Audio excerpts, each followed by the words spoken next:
Alright, so I am back. Hopefully that I'm using now my mobile data, it should be a little bit better. Can we test whether the stream is okay right now? Because the Wi-Fi apparently across Europe is just like that. I'm not in Milan, of course. And I think Milan would probably have the fastest. I'm really not very sure. I didn't stop by Milan. Yeah, so anyway, it's okay. It's using the 4G network by I think Lycan Mobile or something like that. So let's hope it works right now. So as I was saying, back to the story about the gambler, guys. Okay, let's just focus on the story. So this guy is playing. He's playing 5,000 euros per hand. Okay. He's losing very very quickly. Okay. So being that he has to me there were two things in mind. Firstly, I'm playing to win. So obviously, if he's having quite a bit of not so good luck, obviously I would bet against him, or I'll bet whatever he bets, I'll bet the opposite. So it's kind okay. The etiquette is it's kind of rude to bet against someone who has such a heavy hand, right? He's betting 5,000 per hand, and you're betting against him. And at the same time, also when you play a game like Punto Banco, you kind of don't want to bet like when everyone's doing the same thing. You don't want to bet the opposite. So when I look at people trading in this market, right, especially the crypto market, when everyone's singing the song about everyone can see these everyone thank you very much, crypto man. So when everyone's kind of singing the same song, so for example, let's say we are all excited about XRP, which a lot of people were very excited about in the past few days. I know that it went parabolic and then now it's starting to correct. Same thing, we tend to not want to be the contrarian all the time and bet against it. But unfortunately, after realizing that this dude has been losing like 20,000 to 30,000 euros in a matter of 5 minutes, you kind of don't want to be in the same boat. So you start forming your own opinion. Obviously, you want to quickly switch the strategy. And so that's what we did. We started making money. But because this fella had so much capital, right, he's just whipping out 5,000 euros at a time, just changing it out, going back in, changing out, going back in. And what I found out was this person, right, obviously owns multiple properties. I'm not sure in Venice alone or multiple properties in what you call it, multiple properties in Italy or just multiple properties in Venice. So this dude obviously is a old school person, probably used to be in finance or just a very rich businessman that owns multiple properties at the moment. Easily he can sell, rent, and he's loaded. So that's one. And at the same time, when I looked at the way he was playing, right, it's kind of like how people treat the crypto market at the moment. So some will go in really heavy, but when they go in heavy, they can't sustain the losses, right? Because it's a prolonged period. So this dude, right? Okay, so let me just sum up this portion first. So this dude was playing 5k per hand, and he kind of like had some luck at the end of his stretch, and we're talking about less than an hour here. So in the last 30 minutes of him playing, he's still whipping that 5k out, right? Eventually he kind of minimized his losses, right? He started to win some hands, being that he's playing 5k per hand. And by the way, when I say 5k euros, the table limit is 2,000 euros. So we were all like, okay, this guy is obviously a baller. The VIP room wasn't open at the moment. And we're talking about Casino Venezia, okay? Anybody who lives in Venice or has visited Venice knows what I'm talking about. It's a very old casino, very small. It's just, for fun. So we were just watching this fella play. We were betting against what he was doing. But when his luck started to turn, we had to quickly also stop doubting him because he was winning a little bit of his hands. Yeah. Okay. So this is kind of like what I'm noticing at the moment. Okay. And for him, okay, I realize he's just someone he's just enjoying himself. And for someone who has acquired so much wealth throughout the many years, okay, he has the right to do whatever he wants with his money. And the good thing is that he's someone who can sustain the losses, okay? So what are the struggles that we as crypto investors have to bear in mind? This is a very new market. It is unpolished, unregulated. It's trying to get regulated, but at the same time, there's no real way to validate a lot of whatever these projects are claiming. No one really knows whether the revenue is real. No one can validate whether the teams are really working on the projects. The only way we can say is are codes being really put up on the GitHub and whatnot. And even that is starting to get fabricated. Apparently, 90% of the smart contract platforms out there are all copying each other. So what do we have left? Who are really having the partnerships? Who are having partnerships that are going to be actual agreements, right? Because a lot of these are we call them memorandum of understanding or memorandum of agreement, meaning that there are certain criteria that have to be fulfilled before there is going to be anything. So right now, Ripple apparently did some stuff. EOS apparently did some stuff. So it seems okay. It seems like the news is actually working. It seems like the news is actually moving the market. So I feel that we are in that stage where, okay, that means the market is willing to come out and play. But if you notice that the BTC price at the moment, right, is just moving back and forth. It touched 6,800 very briefly, obviously didn't hold, okay, sadly, and it went back down to the 6,600 range, didn't hold, we broke that, now it's back to at 6,004 again.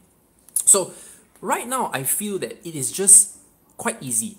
I feel it's easy because as long as we are patient enough, and which brings me to another point.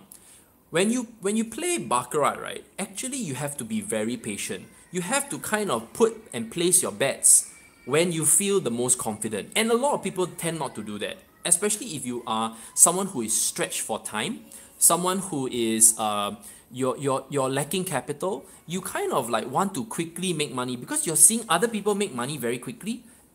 Sounds familiar, right? You see other people make money very quickly. You want to make money quickly as well, and you kind of don't want to miss out, right? Especially if someone is on a run. So what happened was, to me, right, I was kind of like not a very good Baccarat player. I'm not a professional gambler, guys. So I just love to get a little bit of adrenaline once in a while.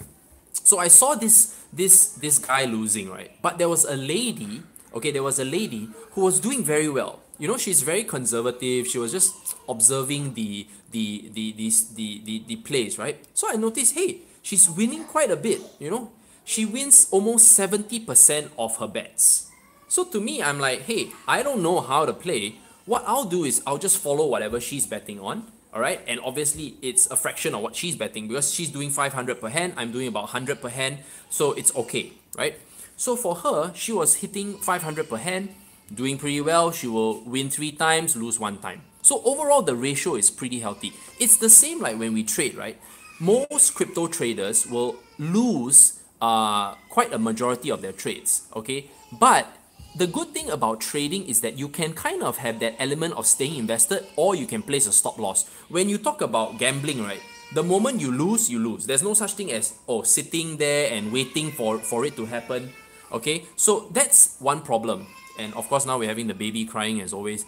Extremely challenging to really move around. I tell you, those who are single and, you are still still young and have the energy to travel, right? Please do it, man. Please do it like when you still can.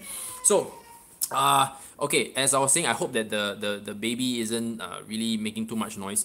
Okay, so as I was saying, for her, because she was definitely more professional, she's someone who someone who is more versed, right? She's also someone who's quite well off. I can tell, okay, and she was very calm. When she didn't have the feel, she doesn't put money down. When she has the feel, she puts the money down.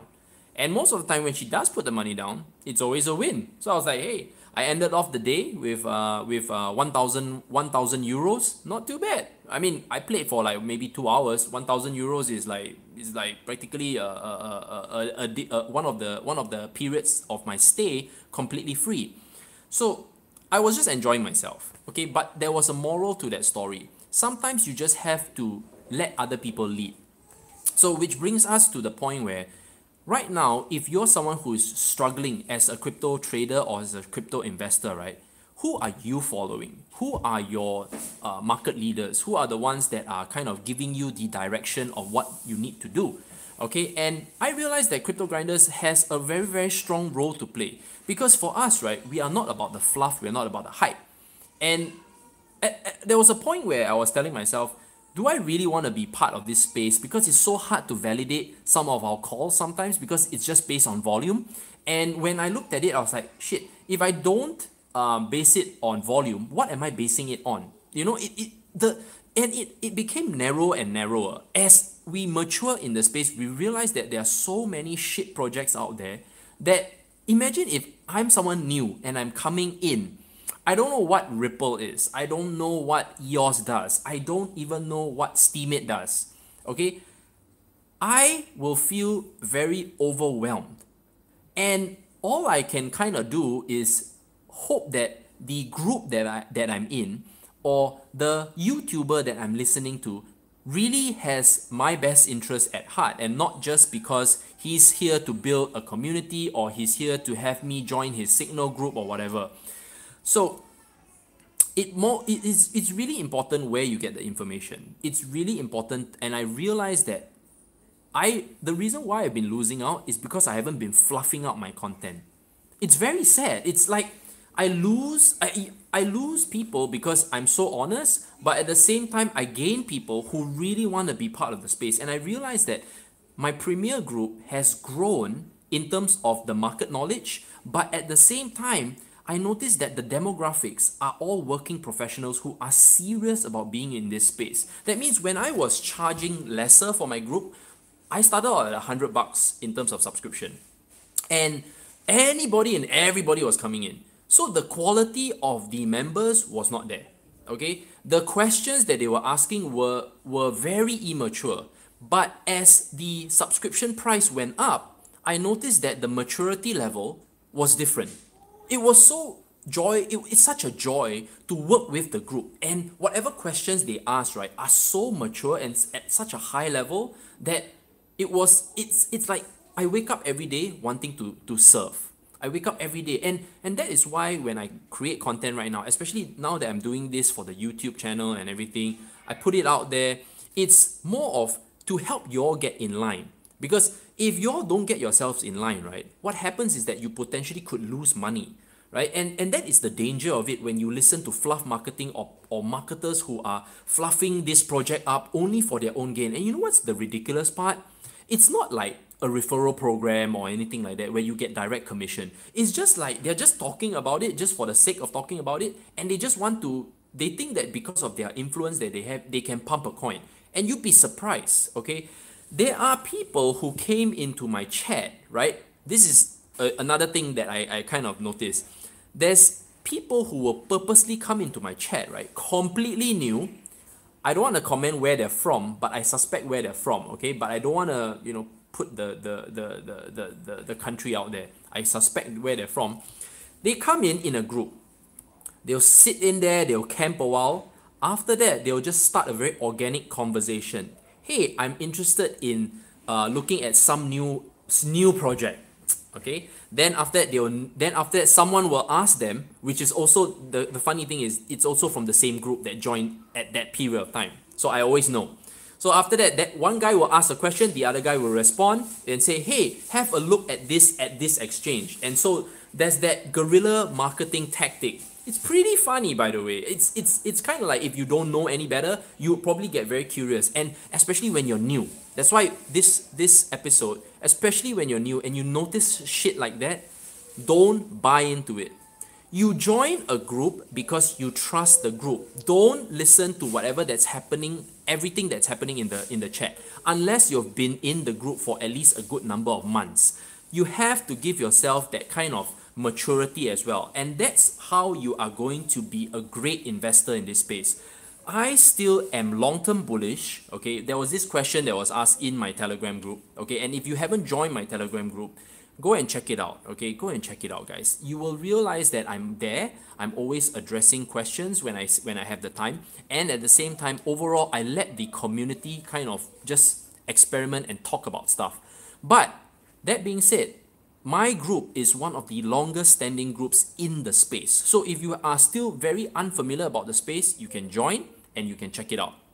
Okay, so it's completely free, by the way. So if you're wondering, it's completely free. So when I saw that, I was like, hey, one thing good is that they're starting to pay for these people to start talking about the crypto. So it's either two things: the pump and dump group that is paying these guerrilla marketers to start going into various Telegram groups and then spark up a conversation of interest and curiosity. The other one is where the projects will engage a company, a marketing agency, and that marketing agency will come and, of course, approach them as well. It depends. It really depends. It can be quite a number of ways. Or you are, and after that, when you realize, right, you see these people start coming in and talking about some random crypto, and when I smell something fishy, I always will check it out. Don't think that I will just brush stuff off. I do check it out. I always give people a chance, and I will take a look at that crypto. And most of the time, it's a high yield investment program. Okay, now I will not name the crypto. I will not give any credit to crypto, but it's a high yield investment program. Why do I say this? There are a few tiers of membership. Okay, hear me out. Just hear it out. A few tiers of membership. The more you buy of that particular crypto, right, you get a higher percentage of a cashback up to 30%. No. QJ, it's not BitConnect. It's different. It's a cashback. Okay, so listen up.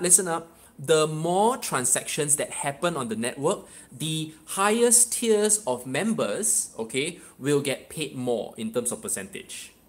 Okay, which fucking network has so much transactions at the moment that it can pay up to 30%?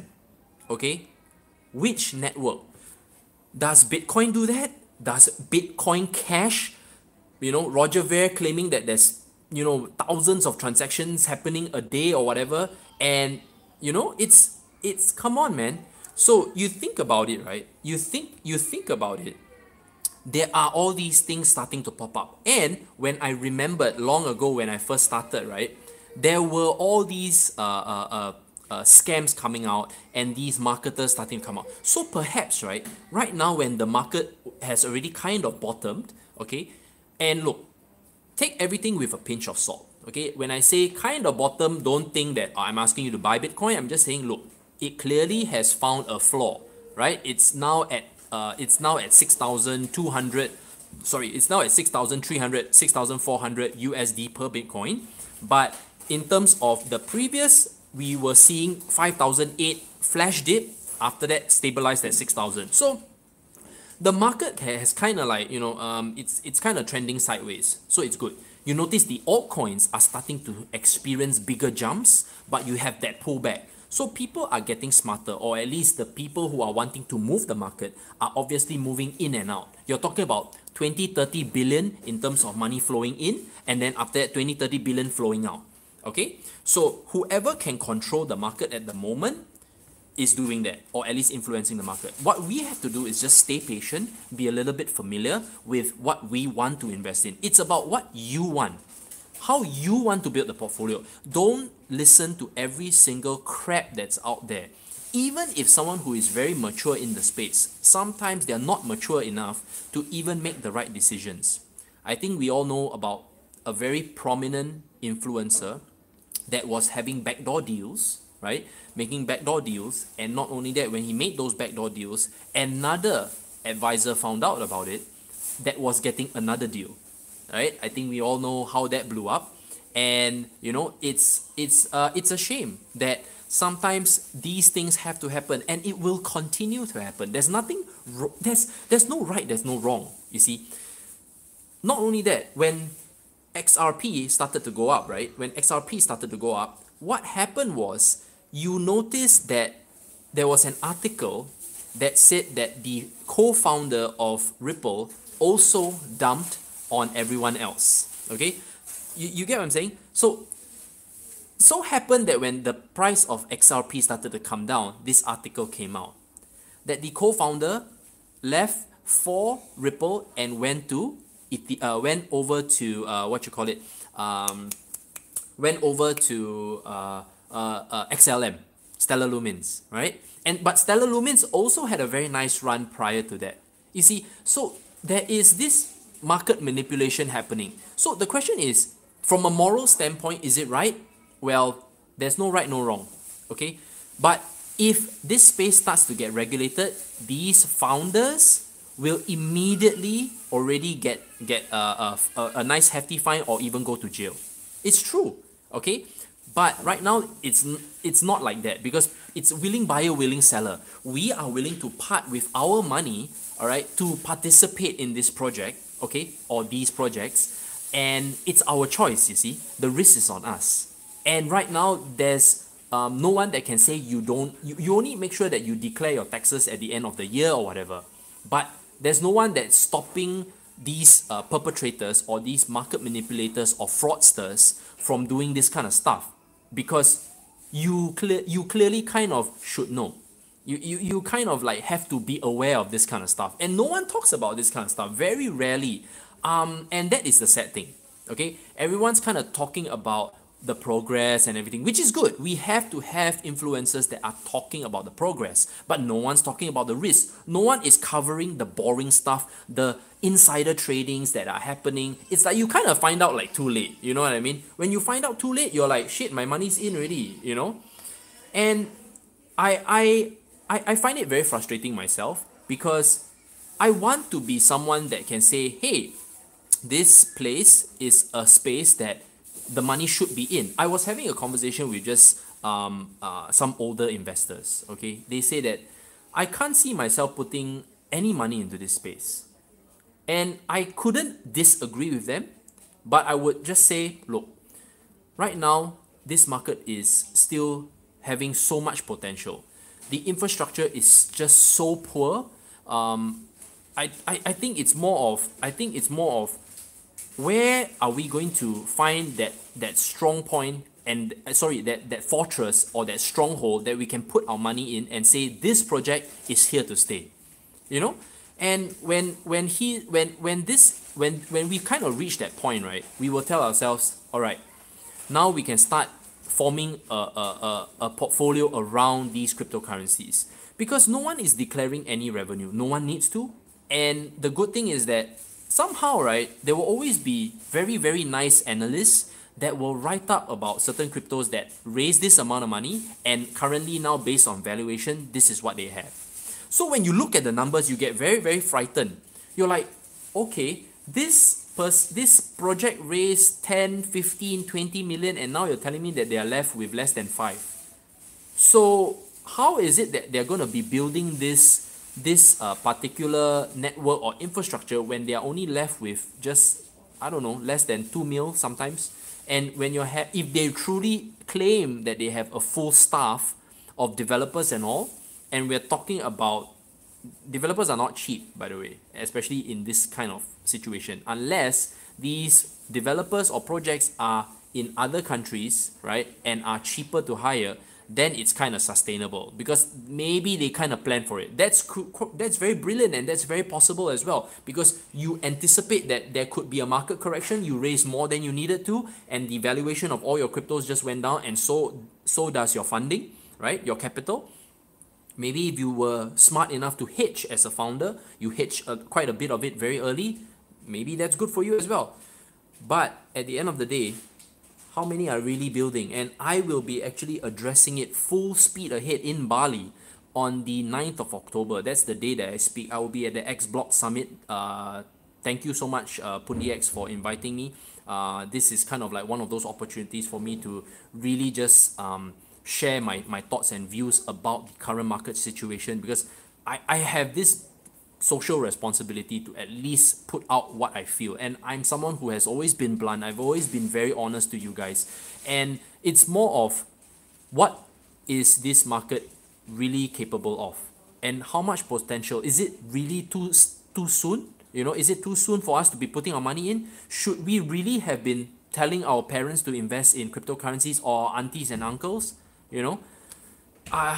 And to be very, very honest with you guys, when I was traveling through Europe, I saw nothing.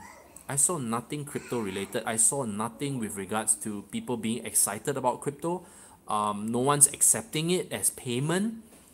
No one is talking about it, guys. No one. And that is the truth, okay? That is the truth at the moment. And this is it's like we are in this little book club, you know.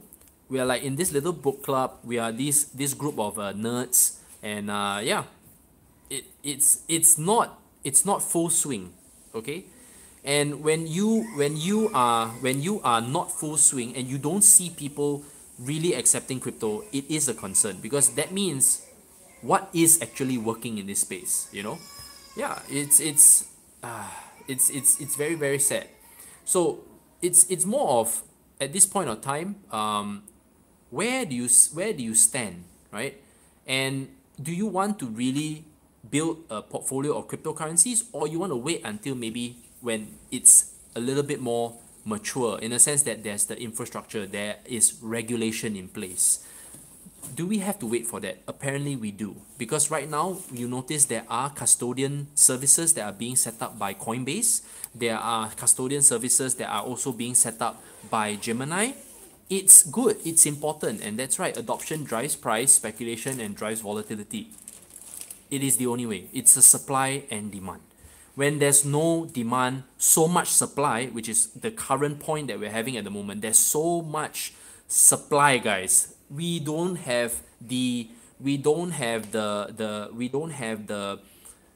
even have enough money to flow into this. We have enough money, it's all just sitting at the sidelines. Nobody wants to come in. And that's why when you talk about Goldman, we talk about Morgan Stanley and whatnot, okay, you notice that a lot of all these banks, right, they're just offering a product because the customers want it. That's all. It's not that they believe in it, please.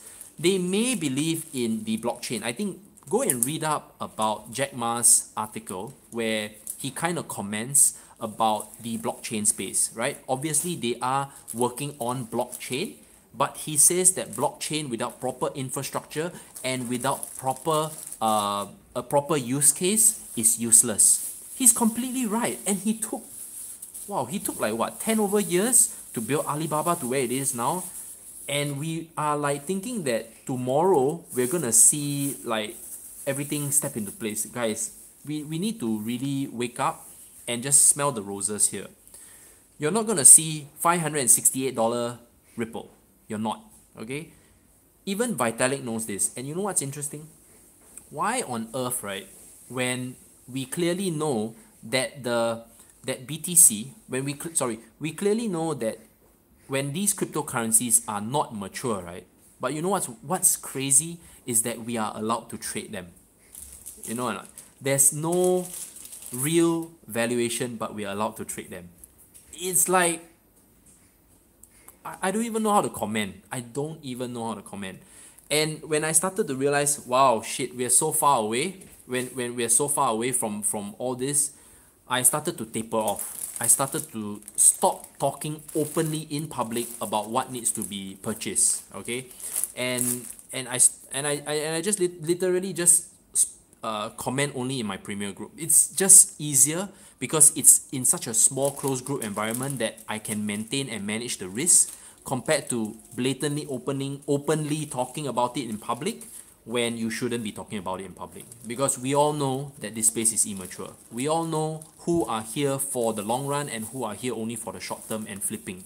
Alright? And the good thing is that now there's so little ICOs that no one is earning money as a so-called pooler, right? There were all these poolers, they were all trying to make money from it, and yeah, it doesn't work anymore. So obviously you didn't think long-term enough, right? You didn't think, you were only wanting to be an arbitrager, right? And at the end of the day, you didn't build a solid business around it.